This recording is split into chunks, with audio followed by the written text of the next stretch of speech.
welcome to my car. No, actually, welcome to the discussion on how prevalent this problem is that we have with assuming that we're the things that must change and be fixed. Just a continuation of discussion on this legacy of dependence that we have on if the job requires this and I don't possess it, the assumption is automatically that I must develop that. I just got off the phone with a guy who really highlighted this and illustrated just how easy it is, how ingrained it is within us that we must be the thing to change. So I didn't want to wait. I'm running out to run some errands. I've got to fly out of town for 8 days. If you're a motion sensitive person, please don't watch this video. I'd hate to see you get sick all over your computer. That comment probably didn't help. But I just didn't want to wait. So I'm testing out the new functionality and portability of my brand new Kodak ZI-8, by the way. No endorsement. I'm not getting paid anything unless they want to.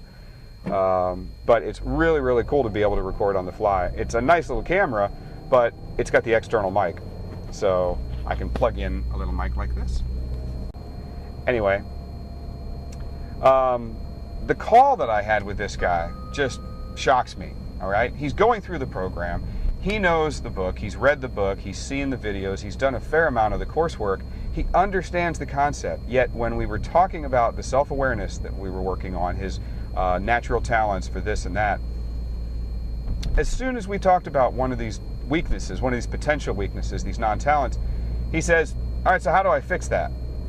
And that's the problem. It's so easy and simple for us to think, oh, something's wrong, I must fix it. But one of the things I rail against is that conventional wisdom. And you got to realize the reason I do that is because the top performers don't do that. The top performers say, these are my natural talents. These are steady. They're crystalline. They're fixed. They're not going to change a whole lot over the course of my life. It's the way my neural network is set up. And there's nothing wrong with that. You can go out there in the world and say, hey, I want to change the way I think and make decisions. Wonderful. Okay? But if you require, or if you assume that you are not good enough in the way you naturally think, if you assume your natural talents are not sufficient to allow you to achieve incredible heights of success and satisfaction, if you assume that you're broken, then that requires the presupposition that God screwed up. And I'm not that egotistical. I'm going to assume that whatever natural talents I have exist for a reason. The way I think, the way I am, the way I look, the goofy way I drive while I'm talking into a damn camera, that's all there for a reason, okay? I'm not a fatalist that says, you know what, you just are what you are and you don't bother with any energy or effort because it's not going to make a difference.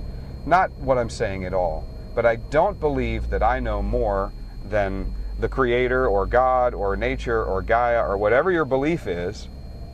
I'm going to assume I've got the natural talents I need to be successful. If there's anything wrong, it's what I do with them. It's not them.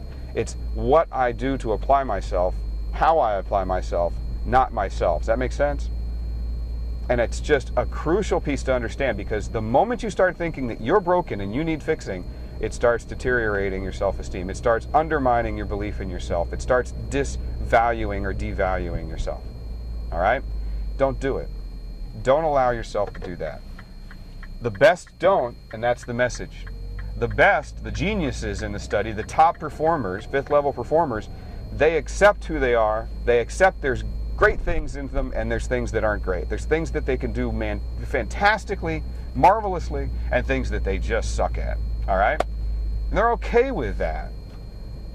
They don't look inside and say, how do I fix myself? They look outside and say, I'm going to fix the world.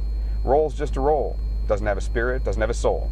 So, as Dr. Hartman famously said, stop trying to put in what God left out and instead just work with what he put in.